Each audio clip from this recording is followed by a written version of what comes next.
Hey everyone, welcome back to the channel, your space for real talk and real solutions about living with cancer.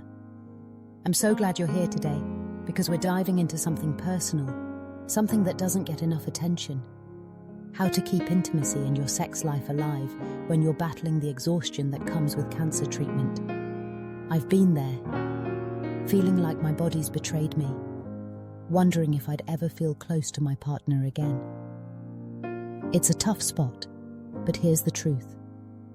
You don't have to let fatigue win. Today, I'm sharing 4 simple, practical steps that helped me and can help you reclaim that part of your life. Whether you're a patient or supporting someone you love, stick with me. We're in this together, and by the end, you'll have tools to start rebuilding that connection. Let's get started. Let's start with the why. Why does intimacy feel so hard when you're dealing with cancer?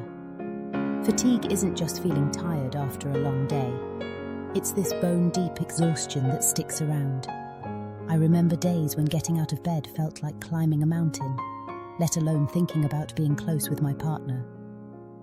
According to Cancer Research UK, over 70% of cancer patients experience this, and it's no surprise why. Treatments like chemotherapy, radiation, even surgery, they're lifesavers, but they take a toll. Chemo, for instance, can mess with your blood counts, leaving you anemic and drained. Radiation zaps your energy reserves, and surgery? It's a physical shock to your system. For me, after my lumpectomy and chemo rounds, I'd collapse on the couch, barely able to lift my head. But it's not just physical. Fatigue hits your emotions too. National Cancer Institute says it can lower your libido.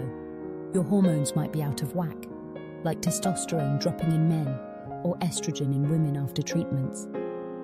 Add in the stress, the body image struggles, maybe a scar or hair loss. And suddenly, intimacy feels like a distant memory. I'd look at my husband and think, does he still see me the same way? It's heavy stuff, but here's what I learned. Fatigue might slow you down, but it doesn't have to stop you.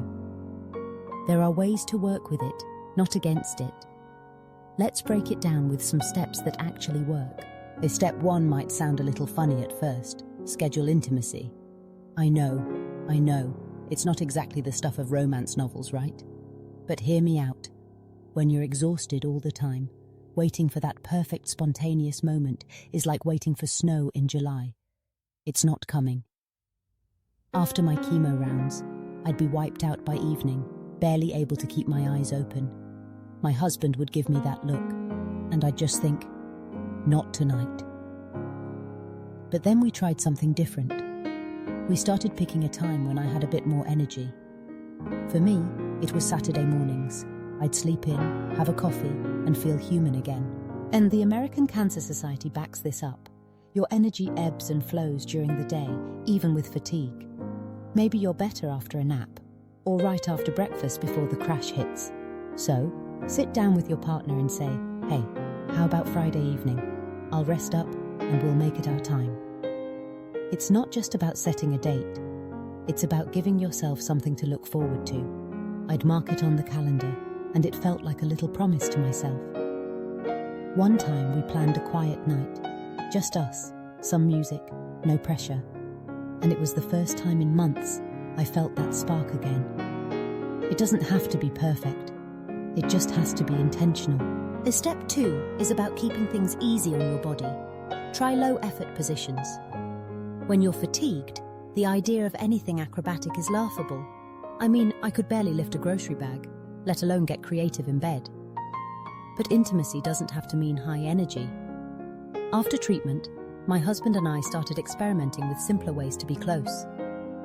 Lying side by side became our go-to. Just facing each other, touching, talking. It's gentle, it's comfortable, and it doesn't drain you. MD Anderson Cancer Center says this is key. Intimacy can be as simple as cuddling or light caresses. You don't need to push your limits. Another time, we tried sitting up, me leaning against pillows. It was less about exertion and more about being present. I remember one night, we just held each other, no expectations, and it felt so good to feel his warmth without worrying about running out of steam. The trick is to listen to your body. If standing or moving a lot is too much, don't do it. Start small. Maybe just a hand on their back or a kiss that lingers. It's about connection, not a workout. Their step 3 is about giving your body a little help. Boost your energy through nutrition. Fatigue often comes from your body missing what it needs to keep going. After my treatments, I'd feel like a deflated balloon. Turns out, I was low on iron. The National Cancer Institute says foods like spinach, lentils, or even a square of dark chocolate can help rebuild that energy. I started small, adding spinach to my eggs or snacking on nuts. One day, I blended a smoothie with avocado, banana, and a splash of almond milk. It wasn't just tasty. It gave me a lift that lasted a couple of hours. And water's a big deal too. Dehydration makes fatigue worse, and I'd forget to drink enough. So I'd keep a bottle by my side, sipping throughout the day. It's not about overhauling your diet, just little tweaks. My husband got into it too. He'd make us these mini energy bites with oats and honey. We'd laugh about being health nuts, but it worked. That extra bit of fuel made a difference when we wanted to be close. I wasn't crashing as fast. Try it. Pick one thing, like a handful of almonds, and see how it feels. In step 4 is the heart of it all. Communicate and connect emotionally.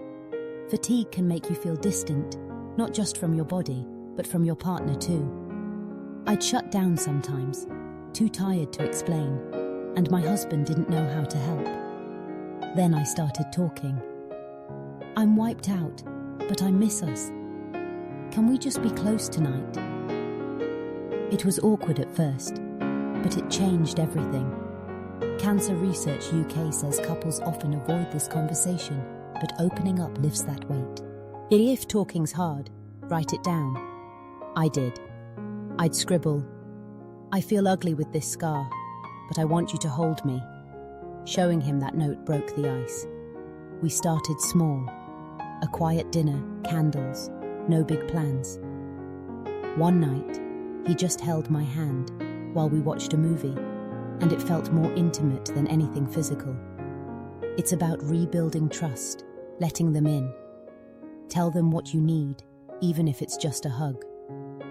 That connection fuels everything else. So there you go. 4 steps to take back your sex life even with fatigue. Schedule it, keep it easy, fuel your body, and talk it out. I thought cancer had stolen this part of me, but I was wrong. It just changed it. Those quiet nights with my husband, the little victories like feeling his hand in mine, they're proof you can adapt and thrive. You're stronger than you think. Pick one step, try it this week, and let me know how it goes in the comments.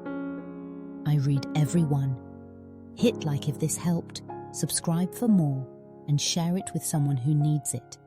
You're not alone. We're figuring this out together. See you next time.